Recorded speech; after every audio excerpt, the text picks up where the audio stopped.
Your summer runs just got a boost of energy in Lululemon's Shake It Out shorts. Made in our ultra-breezy lightweight Swift fabric, the Shake It Out shorts have a flowy, layered hem and a comfy built-in liner. These shorts keep you locked in for miles with distraction-free storage and a waistband that doesn't budge. They might just be the shortcut to your summer goals. Shop the Shake It Out shorts now at Lululemon.com. On June 26th, Supergirl arrives in theaters. Let's go. Your powers are going to kick in now. That's very impressive. Get ready for a movie event unlike any other. Superman sees the good in everyone, and I see the truth. Get your tickets now for the most fun and fresh movie of the summer. What are you going to do? Something stupid. Now it's a party. DC's Supergirl, only in theaters June 26th. Get tickets now. Rated PG-13. May be inappropriate for children under 13. When you're taking on the tough jobs, gear up with Venom steel gloves and defend your hands from grime, grease, and muck. They're 70% thicker than common disposable gloves with heavy-duty 2-layer nitrile protection, including a black outer layer and a white inner layer that provides chemical and rip resistance. Great for all your painting, plumbing, automotive, and DIY projects.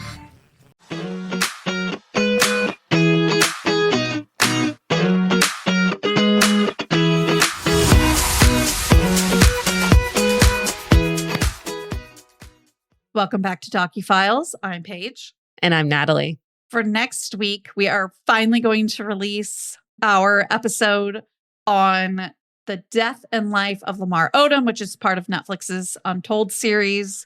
We obviously want to acknowledge that we had mentioned that documentary a while ago, and we did record this episode weeks ago. The order of release of these episodes just got a bit ahead of us, so please, if you haven't already watched it or you want to rewatch it, on Netflix, Untold, The Death and Life of Lamar Odom. This week, of course, we are talking about HBO Max's The Inventor, Out for Blood in Silicon Valley.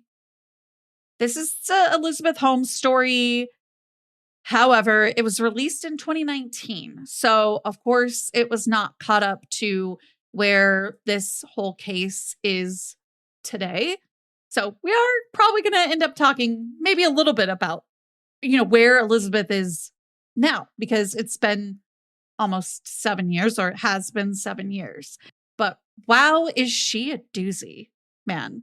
She is a doozy. And one of the things that really stuck with me about Elizabeth Holmes, the CEO and founder of Theranos, is that she took a page out of Steve Jobs' playbook and wore the same thing every single day, which included a black turtleneck and black slacks. So I came prepared with my own turtleneck.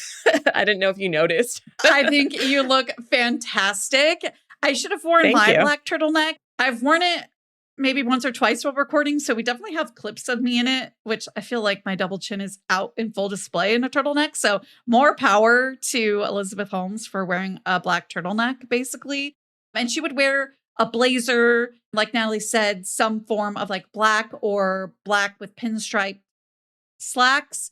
And I mean, she looked great. It was a good like power suit type outfit, but she took the page out of Steve Jobs' book, like you said, but also she mentions, I get 4 hours of sleep at night, and knowing what I'm going to wear is just a form of efficiency. I think she was also trying to legitimize herself in a space where it's very competitive, especially for women. It worked, though. She was sort of this novelty in this industry because you're right. As a woman, she really was one of the few far and in between. There weren't that many women. Like when you're talking CEOs of Silicon Valley tech companies, you have like the Zuckerbergs, you have Musk, you have, like all these people, and it's just man.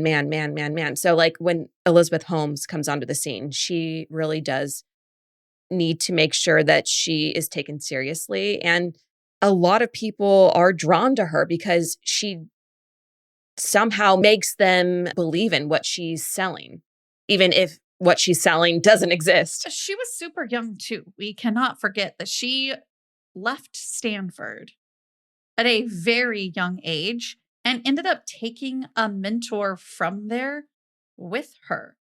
Another mentor was like, look, I can't help you. But this mentor on more of the engineering side was like, yeah, let's go. He left his tenure teaching job at Stanford to work for Elizabeth Holmes at Theranos. That's how much he believed in her. Yeah. In this day and age, to leave that job security, that's saying something. And it shows that she was really able to convince everyone that she came into contact with what she was doing was going to revolutionize the world. And for those who may be a little bit unfamiliar with what Theranos is, her goal was to start a blood testing company that used a finger prick rather than venipuncture or whatever they were calling it. Yeah.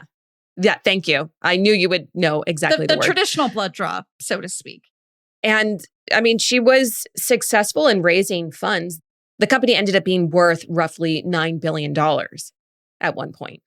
I finally learned in this documentary what Theranos actually means, which I had a little giggle at a very early Theranos days news report that called it Theranos. And I related with the broadcast journalist in that regard because I never knew what Theranos meant. And I even listened to the podcast about this case that came out years ago now. And they may have said it, but I had since forgotten at least. I couldn't remember, again, what Theranos meant. Where did this name come from? What did it mean? It is a hybrid of the word. I know there's a more proper grammar term for that, but I'm calling it a hybrid of therapy and diagnosis. Theranos. Like Natalie mentioned, she wanted to create a system where you could test blood with not a large amount and only a finger prick, which, by the way, lose me so fast on the finger prick. I hate finger pricks. It hurts so much more. It hurts so much more. Now, there is a clip where they show the person administering the test, like icing a finger beforehand, but it's like, dude, you can take blood from my veins all day long as you are a very well-trained phlebotomist. They always do a great job. I never even really feel it. A lot of other reasons that I'm not very afraid of needles, #chronic conditions. But all that to say, like, I probably wouldn't have been interested in Theranos. Elizabeth talks about her wanting to do this for a couple of reasons. Number one, she says that she doesn't love needles. And number two, she has this backstory about her uncle who was diagnosed with cancer. And she was very close with this uncle. And she felt that instead of using blood work to,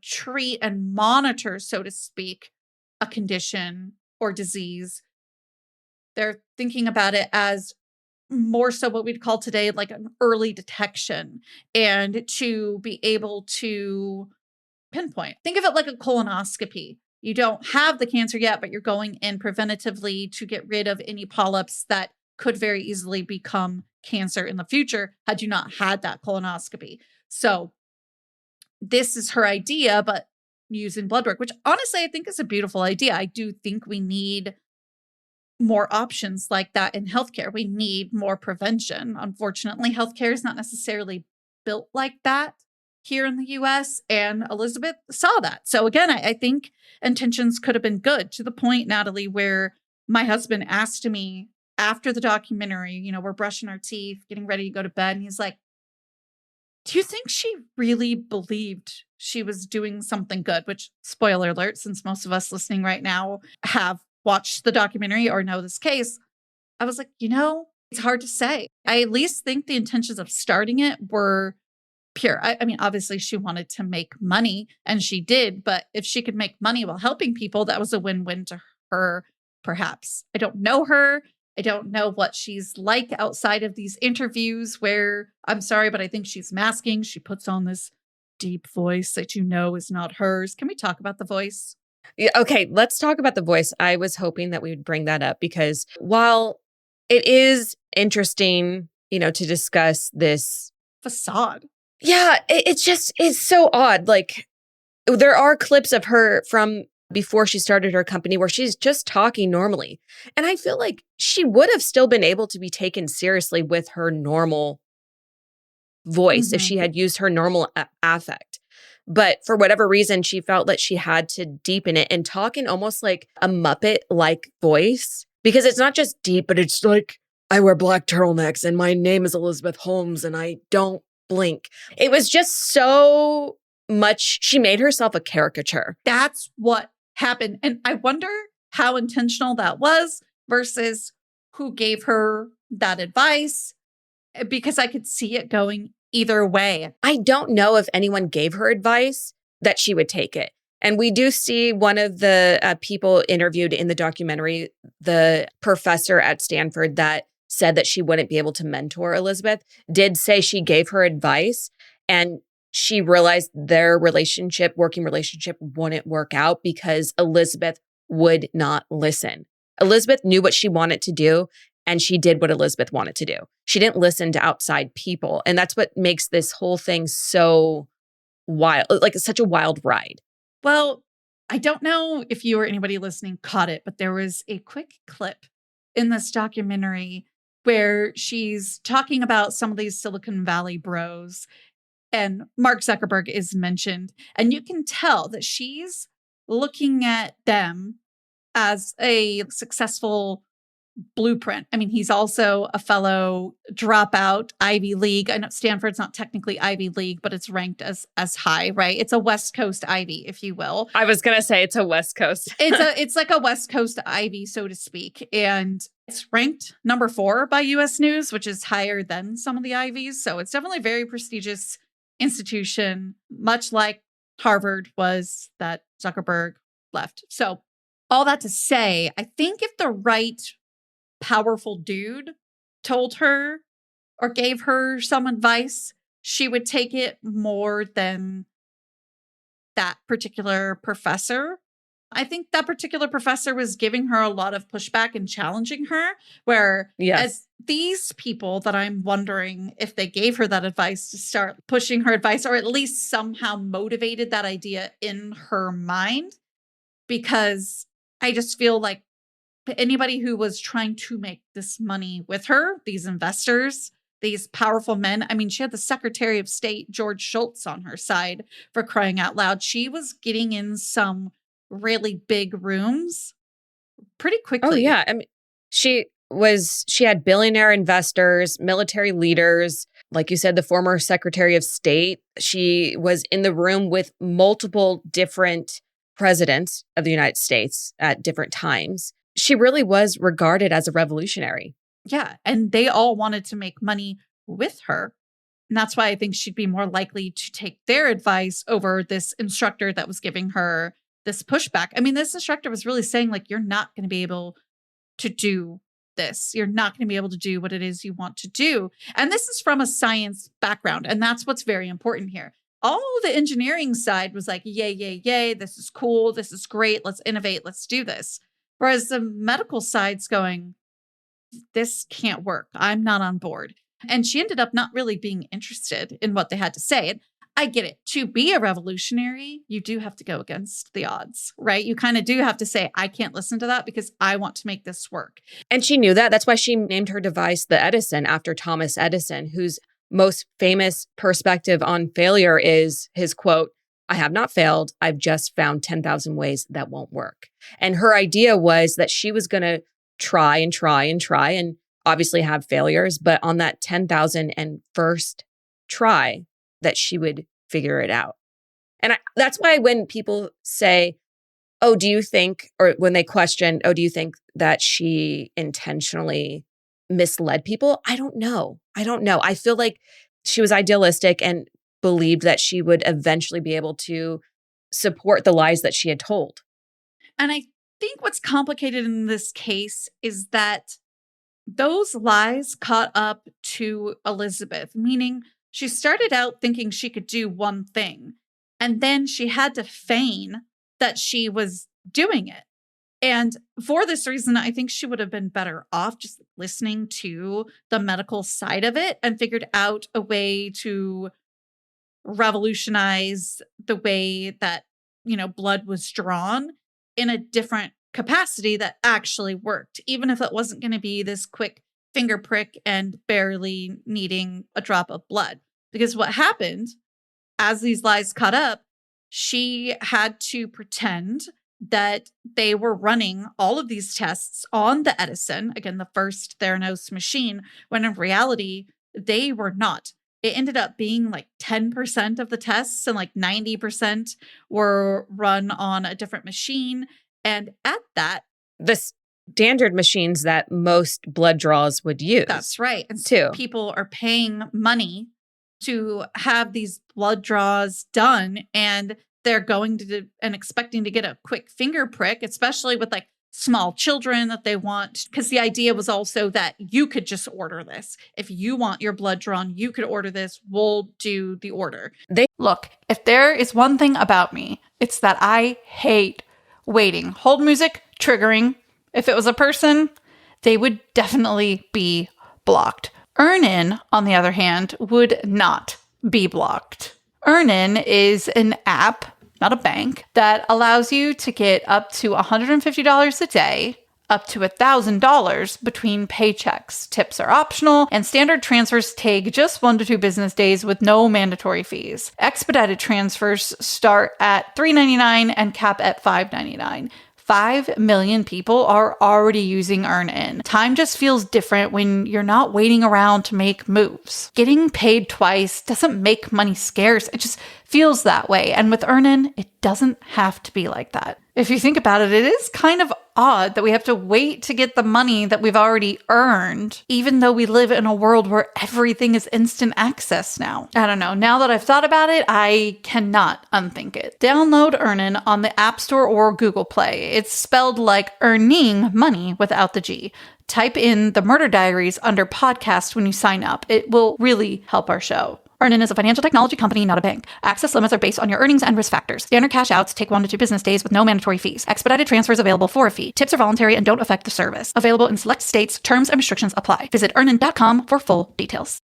It's 1938. The 2-week pay period is invented. But then the world got faster. Faster travel, faster delivery, faster everything. Except our pay. Until now, with daily pay, everyone can access money they've earned when they need it. Yes, this is the future of pay. Daily pay. Work with the leader in on-demand pay at dailypay.com. Transfer fee may apply. One crunchy bite of a Hershey's Cookies and Cream Bar, and I'm taken right back to college move-in day. I was a little overwhelmed by the newness of it all. Boxes were everywhere, I needed a break from unpacking. But just as I was able to take a breath and open my Hershey's Cookies and Cream Bar, my new roommate Rachel walked in. I offered her a piece, but she said no. Then after a beat, she said, "Actually, those are my favorite ones." We laughed. The ice was broken, and we've been friends ever since. Hershey's. It's your happy place. This episode is brought to you by Redfin. You're listening to a podcast, which means you're probably multitasking. Maybe even scrolling home listings on Redfin. Saving homes without expecting to get them. But Redfin isn't just built for endless browsing. It's built to help you find and own a home. With agents who close twice as many deals, when you find the one, you've got a real shot at getting it. Get started at redfin.com. Own the dream. You set the table, put on a playlist, even made the lasagna from scratch. And now you're wearing it. OxyClean Max Force Spray tackles tough, set-in stains the first time. Adulting is hard. Fighting stains shouldn't be. OxyClean Max Force. It's not clean unless it's OxyClean. We had an a la carte menu where you could order any blood test that you wanted, that your doctor wouldn't order for you, so you could order on your own. And that's where things started getting murky because people without the understanding of how to read blood test results, without understanding what tests for certain things, were just able to say, okay, I want this done. And they weren't even getting accurate results. And I think that's something that a lot of people don't realize when we talk about Theranos is it wasn't just financial fraud. It was people, consumers getting inaccurate results and potentially becoming very dangerous, giving them results saying they didn't have some form of cancer when they actually did. On top of that, consumers were going into Walgreens where she got this deal that they would run these orders, whatever you want to call it. And they're expecting a finger prick, like I was saying, especially again with like a small child that maybe they want to check up and run some blood work on. and they're expecting this finger prick. And they're like, oh, because of the test, they had this script. It came out to a point where they got this script. They didn't know why, but they got this script. So those performing the tests for these people were like, oh, because of the tests you're ordering, we do have to do this with a venipuncture or intravenously. And a couple of these people recall consumers being angry or mad because a fear of needles is so common. So I think that people were appreciating this quick finger prick. So to them, it was made it more accessible to get these tests done. And they were very mad. And I think I would be too if I was perhaps paying more or paying out of pocket on my own because, insurance companies weren't covering these types of things yet. If I was doing that on my own or out of pocket or whatever, yeah, I'd be mad. I'm like, oh, I didn't want to pay for that. I would have just had my doctor order it. Like, it's one extra step, but if it was the same thing, I might as well have done that because I wouldn't be paying money. So there was that. And then you mentioned the results coming back incorrect. And it happened a lot to the point where there were people running around with syphilis because this is one of the diseases that once they added it to Theranos' menu, it really started to increase this notice of incorrect and varying results, as well as THS, which is testing for thyroid. This is a test that actually a lot of us get. Like, if you look at your doctor's order for blood work, a lot of people will have their thyroid stimulating hormone tested, or TSH. I think I said THS, but it's TSH. And a lot of doctors order that. It's an important part of your health. And of course, Theranos wanted to put the TSH test on their menu. And people who always had this done are noticing a drastic change in results in just, 6 months to a year that they're getting their blood work done. And they're like, this is odd. And that was a red flag.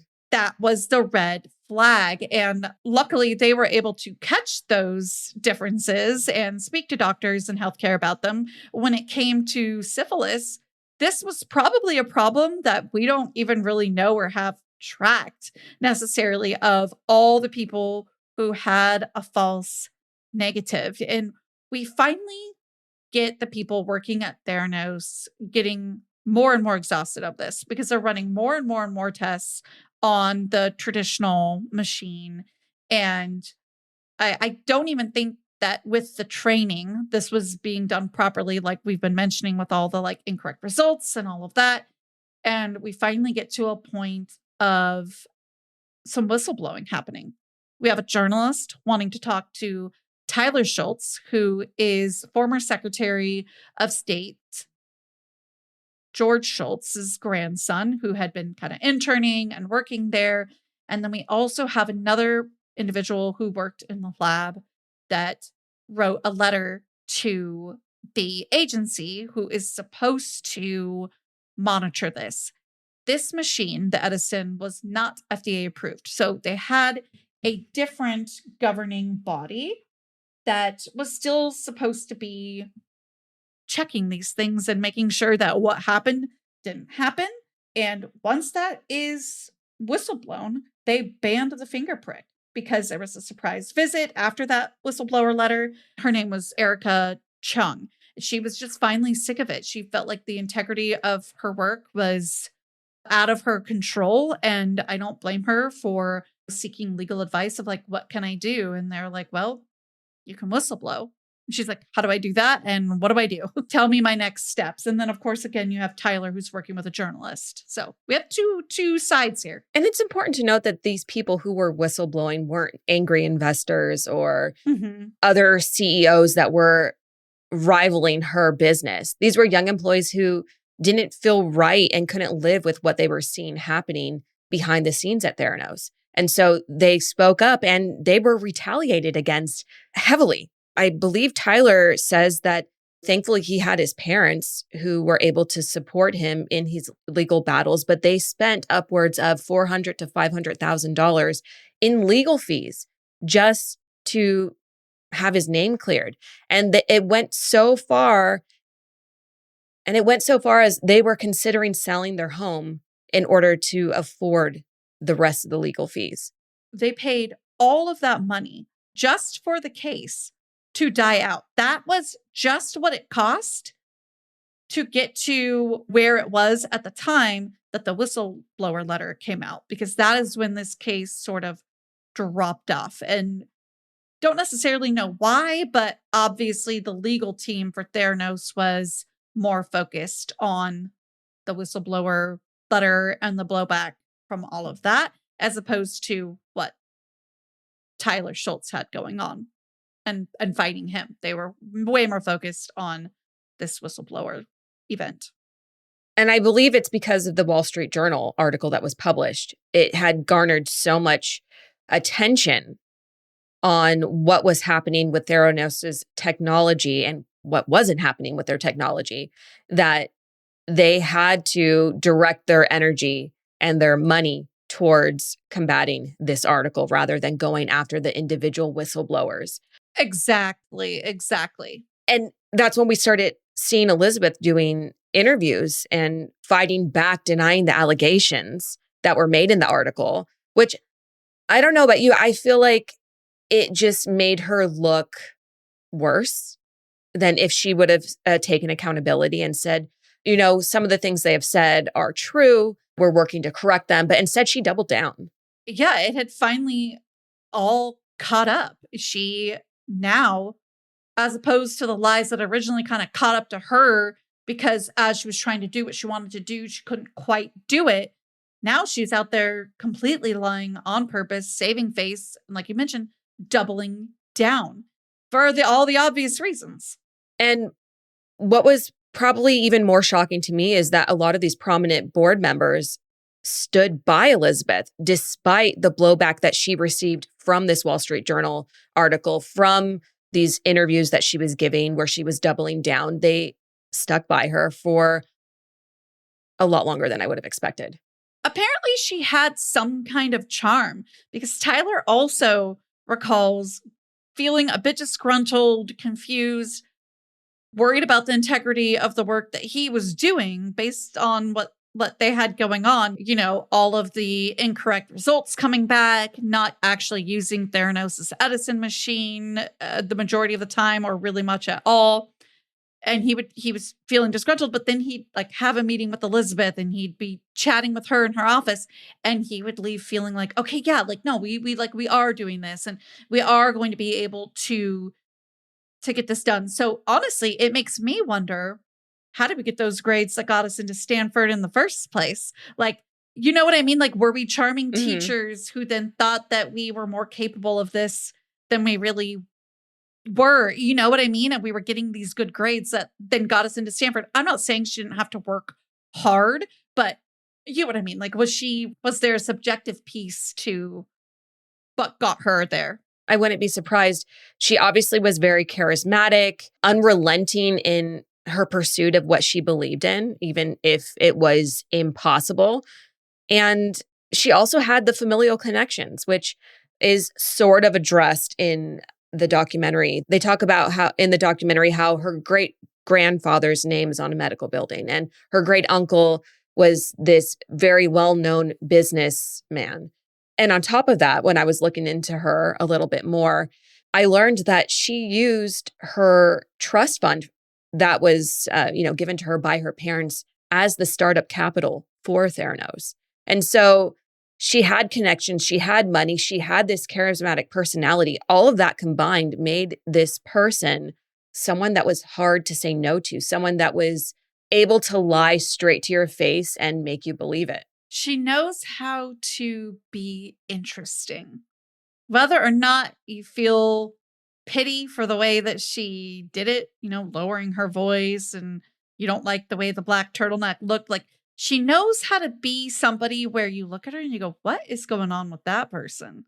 Again, no matter the reason or your gut reaction to it, she knows how to do it. Like, you can't stop thinking about like what's really going on with her. Again, for my husband to have enough interest to want to discuss it in that way is not usual.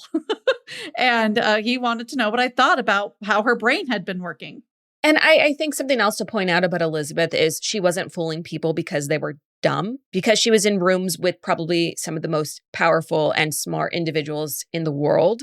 She was able to fool them because she was telling them what they wanted to hear. They wanted to hear that she was going to change the landscape of the medical community, of the technological world.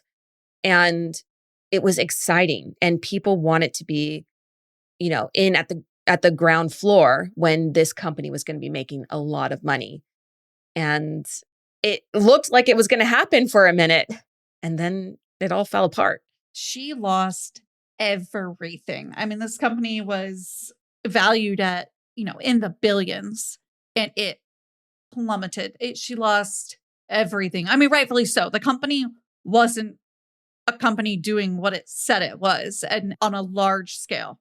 It wasn't doing anything, and it definitely wasn't testing your blood with a finger prick with the majority of those tests. So they probably would have been better off only doing the tests that they could, or again, have revolutionized the blood draw in some other different, creative, and new and helpful way that solved a problem, which is what companies, you hope when you create a company that you see a problem and you want to solve it, right?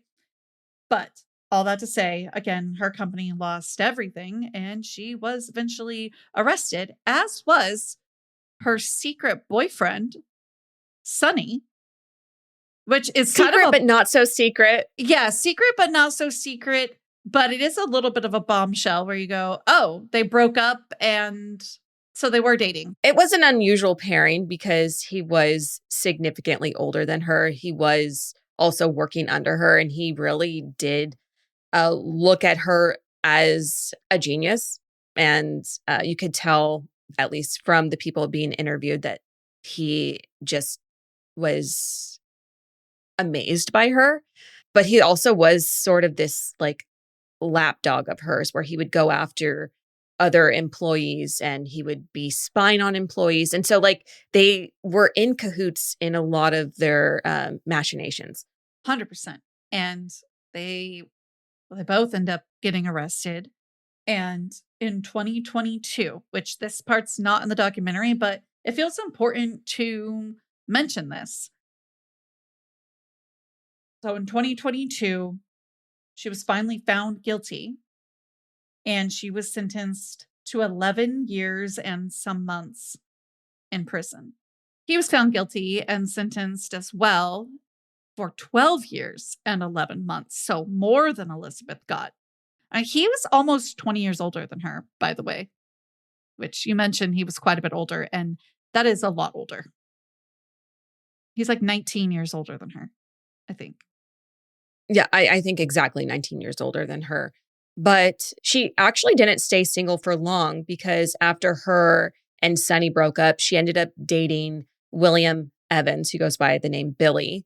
He is the heir to the Evans family hotel business in California. He's an MIT graduate. They started dating in 2017 as Theranos was unraveling. And they eventually ended up having 2 kids together. And because of her pregnancies, they were often coinciding with her court dates, her sentencing.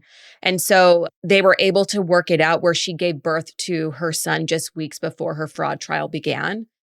And that led to a postponement. And then a year later, she got pregnant again with her daughter, and that delayed her prison reporting by a month. So eventually she did make her way to prison officially, but it wasn't without its roadblocks. So now she's the older one, by the way, though, because he is maybe 7 or 8 years younger than her. So that's an interesting turn of events, if you ask me. It's an interesting turn of events for sure, because I have to wonder, what that relationship's like. Well, she's never not full of surprises now, is she? No. I mean, she was just on People magazine last year in 2025 talking about her life behind bars. And she had this full-on photo shoot with Billy and their 2 children. And she just talks about what it's like now, living this harsh reality. I really wonder what people who actually gave birth in prison or never get to see their children because they're in prison would think seeing such an article of being able to have a full-on photo shoot with your family, see your family, be in such close proximity to the point where you're having a full-on photo shoot, probably with hair and makeup and clothes. And maybe that was, a one-off moment, but it was still, a luxury afforded to her that like a lot of people incarcerated, right or wrong, don't have. So harsh reality is also very relative, for people, but you can't ignore the conditions that other people who are incarcerated are living under. And she's very clearly not like living under some of those same things. And when I said harsh reality, that was a quote from the cover of People magazine. So that was their verbiage, but no, for sure. And it's definitely, like I mentioned, a relative to what someone's experienced in their life. What harsh is or what harsh feels like is going to be relative to their previous experiences. But yeah, I mean, still can't unsee that like clear differential. It's kind of like getting the Martha Stewart, Teresa Giudice treatment there. Again, it's not great. It's not pretty, but it's definitely not what others experience. So that's actually super interesting. I'm going to have to find that article. As a reminder, we're watching the Untold documentary about the death and life of Lamar Odom. Be sure to tune into that for our episode next week. On Mondays, we have our Tragic Hollywood episodes. Tuesdays, DOCUFILES. Thursdays, true crime cases that need your attention. We will see you then. Make sure to follow us if you want to see how cute Natalie's turtleneck is or my black wannabe Elizabeth Holmes turtleneck is in our clips. Make sure you follow us on all of our socials at the Murder Diaries Pod or podcast. Make sure to subscribe on YouTube. We are trying to grow that platform to bring you some more good content. And as always, thanks for being here. Bye. Look, if there is one thing about me, it's that I hate waiting. Hold music, triggering. If it was a person, they would definitely be blocked. Earnin, on the other hand, would not be blocked.